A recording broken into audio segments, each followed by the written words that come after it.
For years, you've been able to catch me chatting with callers and reading letters from listeners right here on my YouTube channel.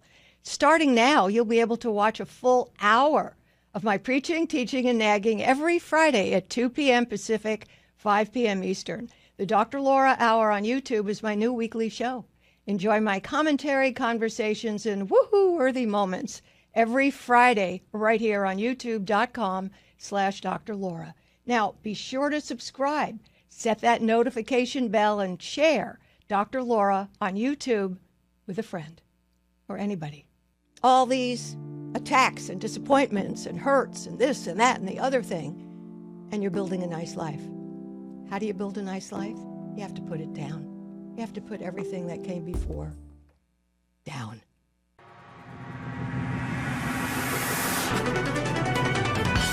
Dr. Laura is on right now. Mallory sent me this article. The title is 4 Effective Ways to Start Letting Go in Life, written by Mark Chernoff. I read the title and I went, yeah, I'm not interested in that. Sounds. And for some reason, I felt motivated to read it, and it's a brilliant article.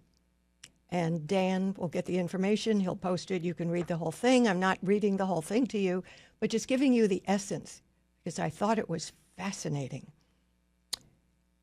He writes, we've come to understand that the root cause of most human stress is our stubborn propensity to hold on to things. I read that around 3 times before I just sort of mellowed with it. Think about that. We usually think of stress as we have too much to do, so much is going on, just things like that. No. His tenet is that stress is our stubborn propensity to hold on to things. In a nutshell, we hold on tight to the hope that things will go exactly as we imagine and want. And when real life happens instead, we get stressed out. Oh, all right, gives examples. So I'd like to read these to you. These are examples of the times our minds cling to unhelpful ideals. Life isn't supposed to be this way. I need it to be different. There is only one thing I want, and I can't be happy without it. I am absolutely right, and the other person is absolutely wrong. This person should love me and want to be with me. I should not be alone. I should not be overweight. I should not be exactly how I am right now. Wow. The mind holds on tight to something that isn't real. And it goes on, but I'd like to just take the highlights out. Okay, so how do you get over this? First, you have to realize you're doing it. First, you have to realize you're stubborn, holding on to ideas about how life should be, how your body should be, how other people should be, how work should be, how everything should be. When you hold tight onto that, you cause yourself stress. Here's an example from his article. You're blindfolded and thrown in a swimming pool. You don't know where the edge of the pool is. And you frantically, arms and legs are going everywhere. You're so stressed out now, you'll probably drown. Or you could say, you know what? I don't know where the edge of the pool is. And I'm stressing myself out thinking it should be right here so I can grab it and be okay. That's a stubborn ideal. You're floundering about. There is no edge of the pool. How about you float on your back and relax and think about what your options are? Maybe I know I'm in a swimming pool, so if I float on my back and just feather my feet a little bit and move my arms in any direction there is, it doesn't matter. There has to be an edge of the pool somewhere because I'm in a pool. Okay? Don't tell me about an infinity pool. They have edges too. Thought you got me there, didn't you? And eventually your head is going to go clunk on the side of the pool, only if you relax. You have to relax and give up your notion that it has to be right here. I need it to be right here. I want it to be right here. It should be right here. Why isn't it right here? The more you do that, the more stressed you are, and the more likelihood you're going to drown. So that was one, I thought, very good example. The second, and I have 3 of them, the second from this article is, what else could this mean? All right, I texted a friend. I texted somebody I wish were my beloved. I texted somebody, this was important to me. I texted somebody, and it's been a half an hour, and they haven't texted back. They don't care about me. They're punishing me. What else could it be? Something bad. They're thoughtless. They're mean. They're self-centered. They're not taking care of me in the half hour I expected this text to be responded to. What's the other option? The healthier option is to say, what other reason could there be that they're not responding at this very moment? They could be in the bathroom and have terrible cramps. I'm sorry. You could just have gotten arrested. Something important could be going on. They don't feel well, they're sleeping. Somebody else called them and there was something essential they had to do. The phone ran out of battery. I mean, I could go on. But the point is, what else could it be besides the thing that'll cause me to be upset and is negative? Now, the negative might be right. They may not care a damn about you. But going immediately to there as a style of your being is not going to do anything except cause you stress. And then you'll drown. The third thing, which I really loved, he talked about when he was in school. The teacher did this on the last day of class. I'm going to pick up, many of you are going to see this on YouTube eventually, so, because I have a camera on me. So I'm going to lift this Scotch tape holder. It's not heavy. So my question to you is, how heavy is this? So some of you are thinking, well, I don't see it. It is metal. Maybe it's 1/4 pound. Half a pound? Half a pound.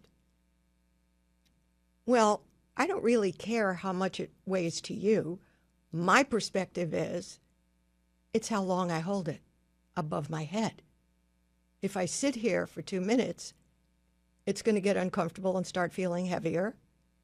If I sit here for half an hour doing this, which I doubt I could, if I had to maybe, life and death, it starts getting painful. Shoulder starts hurting. Let's see, tendons start getting annoyed. And if I held this for a week, I'd probably have to be in the emergency room. Why? Why? Because it's not the absolute description of how much it weighs. It's how much I keep holding on to it above my head.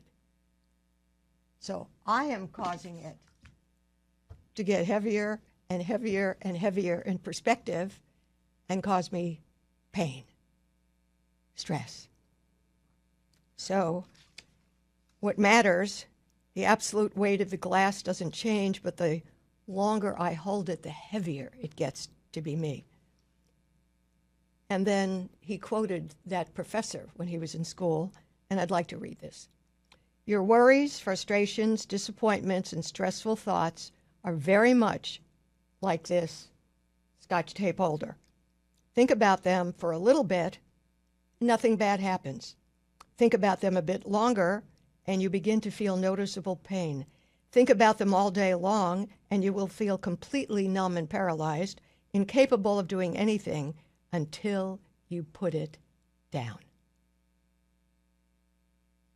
So it reminds me of the story I like to tell about the monks who are not supposed to talk or touch a woman. not talk to a woman, not talk, period. So 3 monks are walking along, and they're on some trip. They have to go buy vegetables, I don't know. And they come to a little river. And there's a young lady there who's a tiny little thing who doesn't weigh much. And she's going to be swept away if she walks into this. So one of the monks comes, lifts her over her shoulder, walks across the river, puts her down, and the 3 of them keep going. The 2 other monks just can't control themselves anymore, and they speak, which is one of the 2 rules. Not supposed to speak, not supposed to touch a woman. And they say, I can't believe it, we can't believe it. You know you're not supposed to touch a woman. You lifted her up, you went across, and you put her down, and you know you're not supposed to do that. And we've been thinking about this ever since. And he says, now he's done 2 things wrong. He now says, you've been carrying her for a couple of hours. I put her down at the other side of the river. He's relaxed, dealing with, he broke a rule to save a life. The other 2 are beside themselves because they carried it, never put it down. So when your life is full of stress, the ultimate that you've probably heard me say to a lot of people, you know, I'm amazed you went through all this misery, all these attacks and disappointments and hurts and this and that and the other thing, and you're building a nice life. How do you build a nice life? You have to put it down. You have to put everything that came before down. Lots to think about, huh? My number, 1-800-375-2872. Brian, welcome to the program. Brian. Hello, Dr. Laura. How are you? Good, Brian. How can I help? Yeah, Dr. Laura. First, I want to thank you for having me on the program. This is something I've been dealing with for going on about 3 years now. So, about 3 years ago, well, first off, a little backstory. My stepsister is married to my wife's brother. As weird as that is, they were a lot younger than us, and so it makes our family a little more complex because of that of that dynamic. But nevertheless, about 3 years ago, my stepsister had a child, and when she had her child, it was a high risk pregnancy, and so you're obviously worried about your sibling. And she had the child, and I didn't find out that she had the child for probably 3 days after she had left the hospital, and she had visitors from her friends, things of that nature. And I had been close to her family and her first child as an uncle with no children. I was very close to them, and she said she just didn't want visitors, things of that nature. And but she had other visitors, and she was telling folks not to tell us that she had the baby yet because she didn't want us to come up there and said she didn't want I'm always amazed when there's people, and generally it's women, so I'm a little surprised to be taking this call from you, who are complaining about somebody gave birth, didn't tell them, didn't have them visit, as though there's supposed to be an open door policy. I have gone through a pregnancy. I have gone through a birth. I have been there with myself after a child is born. And it's incredibly stressful and exhausting experience. Please do not challenge or judge any woman as to who she called, who she informed, why, when she's given birth. That is so small of you. I'm sorry. I've been there, experienced it, and how annoying that would be to her to have people constantly on her about who, what, when, why she should do whatever she does. You should be grateful that there's a new person in the family. Be nice, be generous, be kind, be enthusiastic, and don't be thinking of yourself. This is such good advice. No, I This totally is understand. such good advice. No, you don't totally father. understand, which is why you made this call and said everything you just said. Oh, we were very close, but didn't want to tell. It's her business as to why she was uncomfortable with whatever after giving birth. The next time you give birth, you call me and tell me if indeed it doesn't describe you too. It's a thought. Ugh. My number, 1-800. Every woman out there who's given birth is now rolling eyeballs going, oh my God, to get judged on who you want to see, when, how, why you want to talk to them. Oh my gosh. You have no idea. A whole person is out of your body, in your arms, and your mind and body are wrecked and tired. Okay? My number, please. My number, 1-800-375-2872. Christopher, welcome to the program. Thank you, Doctor. You're my kind of people straight up. Oh, So thank you. here's my question for you. I have a daughter. She has two children. She's divorced. School teacher. Struggling a little bit financially. But she called the other day about some toll charges that she didn't realize she had accumulated. I'm sorry, And, what kind of charges? Toll, you know, in Texas you have these toll Oh, roads, the which I toll think booth. are- Yeah, okay. the toll, you have to get an easy tag, and they generally are attached to a credit card, and for whatever reason she was missing. She missed it. Normally she's pretty up on things, but she missed this one. So she's distraught, and I said, well, did you negotiate? Well, they wouldn't. So I called them, and I see why. She had over 100. And so I said, okay, I need to probably She had step in. 100 times she went through. Okay. 100. Yeah. Okay. So yeah. And so, I put that aside. And So said, I how don't much want did some- she owe? Over, I think it was $600 and some dollars. And I called them up, and the guy negotiated to $400.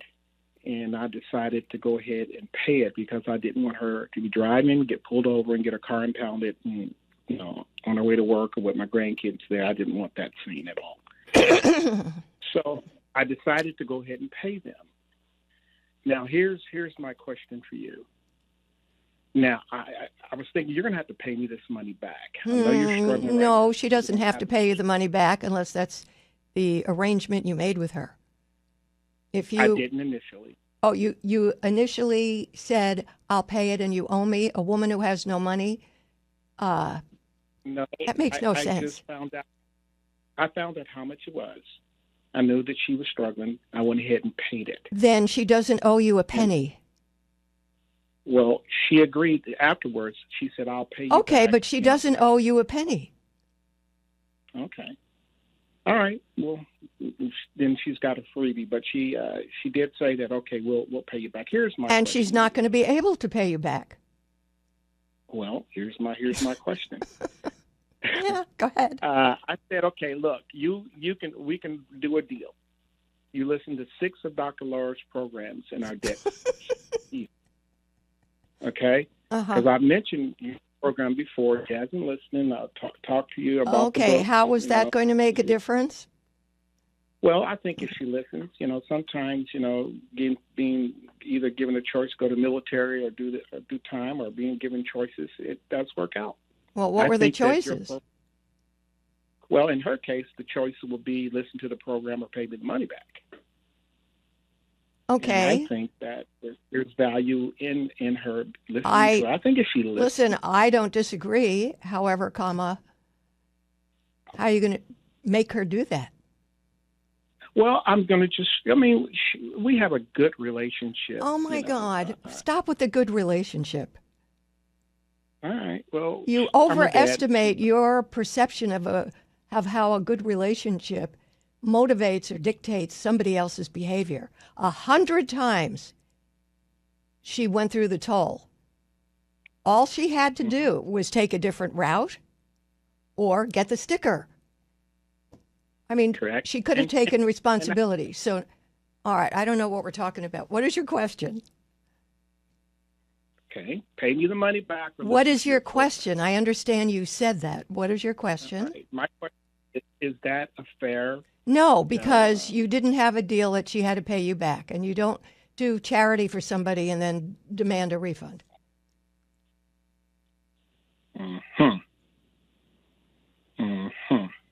Okay.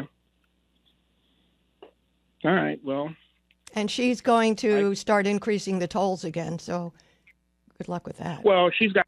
My number, 1-800-375-2872. I'm going to take a break, come back with your calls. Download the Dr. Laura Call of the Day and Dr. Laura's Deep Dive podcasts on my website, drlaura.com, the SiriusXM app, or wherever you listen to podcasts. Are you traveling this summer?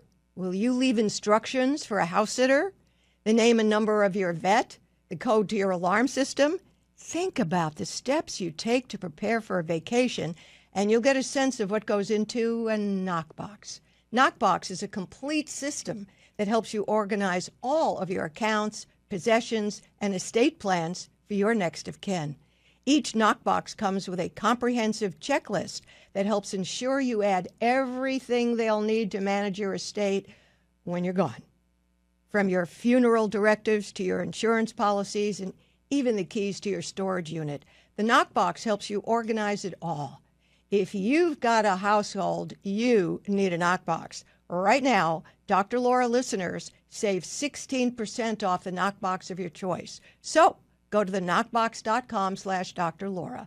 That's the NOK, knockbox.com/Dr. Laura to get organized and save. Or visit our sponsor page at drlaura.com and click the Knockbox logo.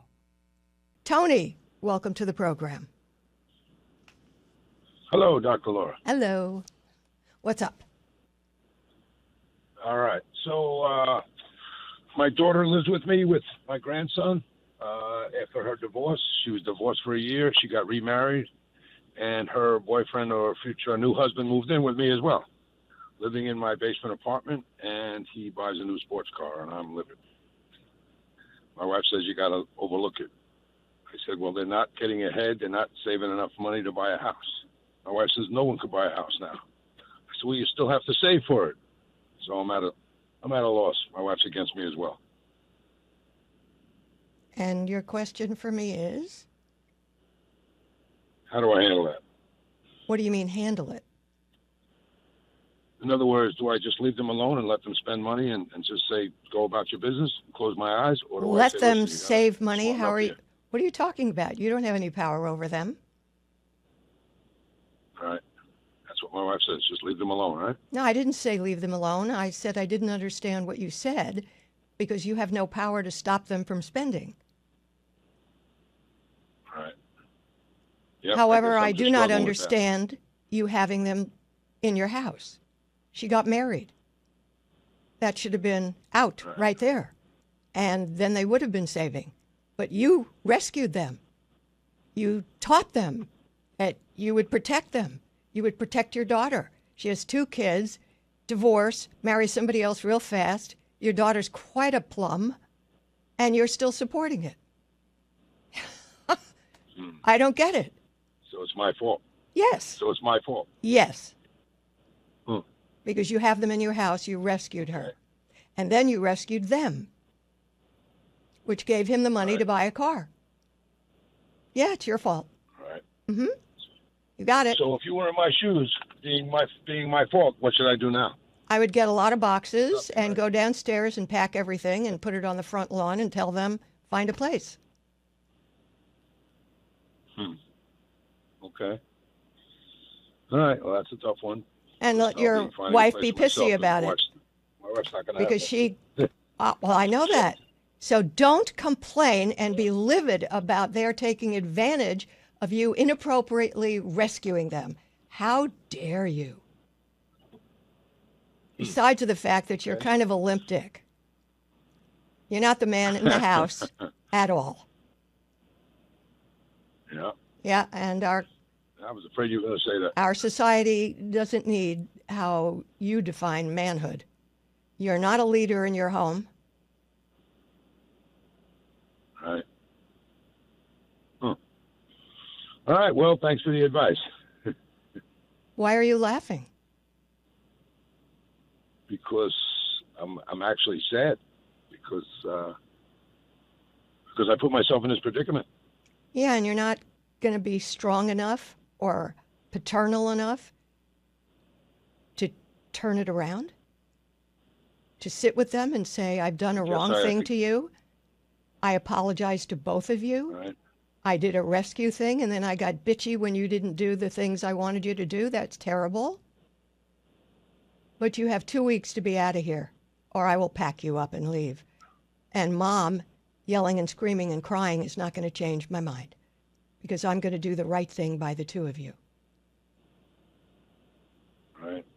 Huh. Interesting. Okay. So the ball's in my court. Grow a pair. Yes, sir. Be a good parent. You're not being a good parent right now. Right. You undermined them, Yeah, and then you he doesn't do complained anything. about them.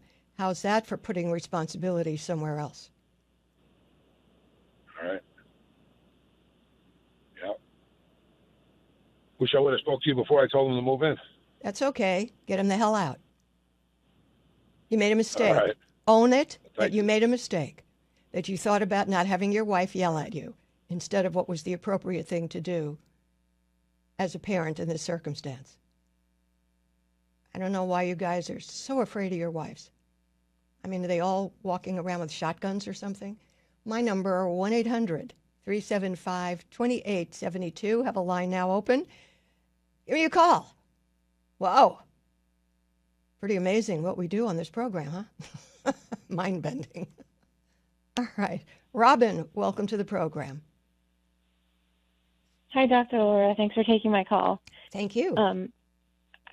A little bit of backstory. I'm the oldest of 6 siblings, and I have 5 children myself now. My siblings have some children. They all live very close to my mother in proximity. I live about 5-6 hours away. Do you have a Every father? time You haven't mentioned a father. I do, yes. Yes, he lives there too. I mean, obviously. So but how come, my interesting, problem is mostly with her. interesting, though. You didn't say I live 5 hours from my parents. Yes, well, I guess my problem is mostly with my interactions with her. So I guess I just started it with her. But Okay. whenever I go to visit with them, he's not usually around anyway. He's working or he's in his room, or he'll come and say hey, but then he kind of just disappears.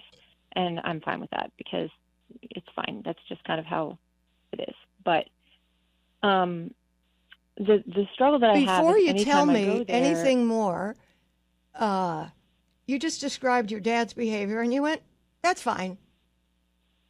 So why can't you Yeah, do this? because Ma'am, can I finish my statement first before you answer it, not even knowing my question? I'm sort of stunned by the, yeah, I just accept that. How come you don't accept your mother and her behavior? How come you respect your dad's ghosting behavior, basically, and not your mother's annoying behavior? Because I detect in his attitude that he cares about me and my children. He loves me and my children. And how does he there's show no, that? like, Staying in his room and not interacting? How does he show that? Does he travel by himself to see you 5 hours? no. Well, No. Does he call the I mean, kids there's every other day? actually, Ma'am? I don't know how much. Woohoo! Does he call the kids every other day? Does he write to them? No, my mother doesn't either. I'm not talking No. about your mother. I'm talking about your telling me that your dad demonstrates love. And so far, you haven't given me any way he actually does that. Except when you go visit, he's not there to be seen. Well, he works. He gets up very early and Sweetheart, works until 2 in the sweetheart, afternoon. Spends a few hours You with don't us. And you then don't goes want to bed. embrace anything I've said so far. Okay. Complain about your mother. Go ahead. Okay. Well, I could give the backstory about the difference between my mother and father, but that's a lot. But my mother has always, from my childhood, displayed favoritism towards all of this, especially my sibling underneath me, and always told me to my face and to other people in front of me that I am a lot like my dad. I want you to listen listen now. And you're trying not to by talking over me. Okay? This is me hitting myself on the head. Every time I go to my mother's house, I get this negativity. Mm-hmm. Every time I go to my mother's house, I get this negativity. Yes. The hell are you doing at your mother's house? I guess that's my question, is if I should I don't want to cut them off. I don't want to. I didn't ask you to cut anybody off. From my family. If a bad thing happens each and every time you're there, stop going there. What else is there to say to you? You're not going to change it. I don't even know what this all really means. Your father's a coward, and you call that love because at least he's not doing anything.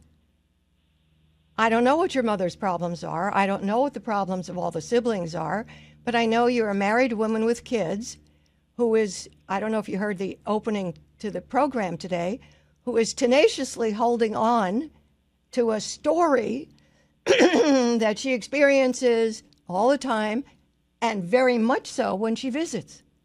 What else would you tell your kids? Yes. I go over my friend's house, Mommy, and he's mean. I go over my friend's house, Mommy, and he's mean. But I don't want to break off the relationship, Mommy. What would you tell your kid? I guess I can answer the question of why I go there. No. I go there because that's What where all would the you rest of my tell family your lives, and kid? their house is where we meet. Okay. How else am I going to see all my other family? One at a time, invite them over to see you. Call them up, Skype them, Zoom them, talk to them on the phone, really interact one-on-one. If you like a particular sibling, spend a lot of time on the phone several times a week. Check in with each other. Don't find silly excuses to go get hurt so that you maintain the position of the least loved kid in the family. I'd like you to get past that and really nurture individual relationships with the siblings that you like and get something back from that's good. I'd rather you put your energy, time, and effort and travel time into doing that than using it as an excuse to put yourself in a position which makes you miserable. I hope you'll think about that because that is so important. It's the only way I can see my family. No, it isn't. One-on-one is even more intense and meaningful. But you want to hold on to, this should be better. This should be a good, warm family. This should be better. I'm going to keep going. This should be one whole lovely family. And my mother does this and my father escapes. But that means he loves me. The longer you keep this story in your head, the longer you're not going to be a happy woman. And you're not going to be forming very good relationships with your siblings. My number, 1-800-375-2872. We're going to take a break. Come right back. Download the Dr. Laura Call of the Day and Dr. Laura's Deep Dive podcasts on my website, drlaura.com, the SiriusXM app, or wherever you listen to podcasts. You know, you might be wondering, when's the best time to start adding collagen to your diet? Well, how about today? Collagen production starts to dwindle in your 20s. By the time you've hit your 50s, decreased collagen contributes to wrinkles, saggy skin, and joint discomfort. Oh, Native Path Collagen can help. It's packed with only type 1 and 3 collagen fibers, the ones your body needs for healthy joints, skin, bones, hair, nails, and gut. Plus, it's a third-party tested for purity with no fillers, no additives, and no artificial junk. 2 scoops a day of Native Path delivers 18 grams of protein. Mix it into coffee, tea, or any drink. It's completely flavorless, easy to use. Right now, get a special bundle deal at a fraction of the retail price, plus free shipping. Available at getnativepath.com/Dr. Laura. That's get, N-A-T-I-V-E, path.com/Dr. Laura. Feel better, look younger. Start your transformation today. Margie, welcome to the program. Thank you, Dr. Laura. I appreciate you talking with me. I'm a fairly new listener, about maybe 8 months or so, and I've really Welcome. Been inspired by your wisdom. Thank you. Sure.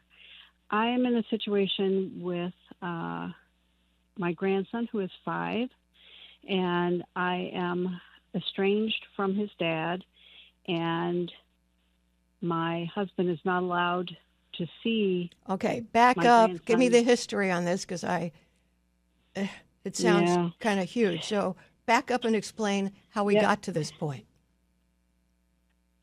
We got to this point when, during COVID, my son and his girlfriend, who is the mom to my grandson, my only grandson, during COVID, they couldn't stay at his father's house anymore because his father had a lung issue, and her other 2 children from 2 other different dads were going back and forth to public school, and so he was putting himself at risk. So for COVID, and so they ended up at my house. This is when nobody was moving anywhere. I did a bad job of regulating the situation. About a year into it, okay, now things are starting to open up, and we could just see things weren't moving fast enough for them to get on their own feet. These are they were like 42-year-old individuals at the time. Now, people would have put money on me being the one to explode and lose her cookies, but it was my very mild-mannered husband who exploded and was very disrespectful to Royce's mom, and it's my grandson. And so I'm allowed to see Royce now. They did move out, and I think it was really rough. Okay, for them I'm not getting a reasonable. picture about this at all. Frankly, he blew up about what? And he was disrespectful? What are you talking about? He was disrespectful to my grandson's mom, to the point where they were like, "We're out of here." What did he do that was disrespectful? He was verbally abusive. What is verbally abusive? So you're not giving me substance. I don't know what that means. Well, it was very offensive. He was told doing a her lot of off name about calling. what? About not getting out and on their own. And they got really upset. Why was that and disrespectful, and why was that abuse? Well, I guess from our Oh. standpoint, it wouldn't be. From their standpoint, it would be. That's what they're saying. So the 2 years and 4 months that we tried to help poorly has gone down the tubes. My husband's not allowed to see the grandson. It's been 2.5 years. I've been seeing the grandson. But last time I saw him, he was asking about his grandfather, and every time he asks, he says, "Where's Grampy? Grampy's at work," which is No, I don't. accurate. No, that's the absolute wrong thing to do. Is To it? leave the kid feeling like Grandpa doesn't give a damn. Right. Well, yes, and now he's saying, "Can't you?" Just tell him have to ask Grampy your be at the parents, ask house?" your mom, ask your dad if you can see him. Ask your mom, ask your dad if you can see him. Okay. He'd love to see you. You ask your mom and ask your dad when and if and when you could see him. Okay. And Thank stop you. calling your husband abusive or disrespectful. Your son and Okay. his woman are disrespectful. And they're not together anymore. Of course Which not. always adds Well, a if they're new- not a new together, dimension. then why can't then why does the mother's, I mean, he's with the father sometimes, right? Right? Oh yeah, 50-50. Well, Yeah, then yeah. why can't your husband, grandpa, see the kid on the other 50? The mother holds a lot of sway in this situation, and I think my son would like to be back with her. Oh my God! So and you have a so- weak, useless son. God, this starts Yeah, generations. A weak, useless I know. son. Another male who's not a man. My God, why are we I producing know. so many of these? I know. Well, at the do end of know. the day, too, I mean, yeah, I do. Yeah. His dad and I were divorced years ago, and Oh, so his grandpa's dad was not alcoholic, Okay, I alcoholic, got it. abusive adulterer, I mean, so I was a single mom, and yeah, I mean, I think I've kept score and listening to your program over the months about, well, that explains that explains that, and Got it. I mean, what can I say? And then I also know you say, you've got to take life from where it is now to move forward. So that's what I'm trying to do. And I want to do right by my grandson. And And what does doing I right just by your like it. grandson mean? What does that mean? It means building a relationship with him that is healthy and good and fun, and that he knows that he is precious to me. Building that kind of relationship. Good. That I get. And then Okay. trying. Okay, Then I I'm get trying that. to navigate the stuff with my husband. So with Wait a that minute. situation, and What do you mean your husband? I'm I in the thought you middle were here. divorced. I was, and I remarried. So yeah, there's that other leg in the. Wait a minute. My You remarried his- your original his- drunken bad husband, or you married a new guy? Oh no! I married a new guy. We've been married like 37 years. So yeah. Okay, I don't can, talk for a minute. I'm trying to process all the bits and pieces you threw at me. It was like a 5,000 part puzzle just thrown on the table, and most of the things are upside know. down from what you're saying. So Oh, yeah. your new I know. husband is a bad man. No, he's a No! good man. He's a very good Well, man. who was the drunken? What was all of that about? That was my son's dad. that Well, we why were are we divorced talking when about we were- him? I was saying, okay, well, I'm glad you're married to a good man now, and I appreciate that you're listening to the program. It's confusing. All right. Download the Dr. Laura Call of the Day and Dr. Laura's Deep Dive podcasts on my website, drlaura.com, the SiriusXM app, or wherever you listen to podcasts. Hi there, I'm Stacy, Dr. Laura's content guide. Have you ever had a problem and wondered, what would Dr. Laura say? Well, I've been having some marriage problems lately.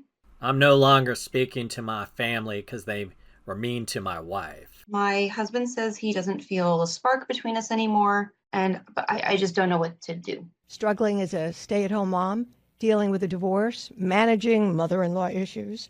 Just tell Stacy and she'll recommend calls of the day, deep dive podcasts, and even YouTube videos. I'm seeing a strong theme in Dr. Laura's resources about dealing with family members who are disrespectful or unwelcoming towards a spouse. Which of those topics stand out to you? Really, I can't wait to hear how Stacy helps you. It's a brave new world. Join me on this journey, and let's make a difference together.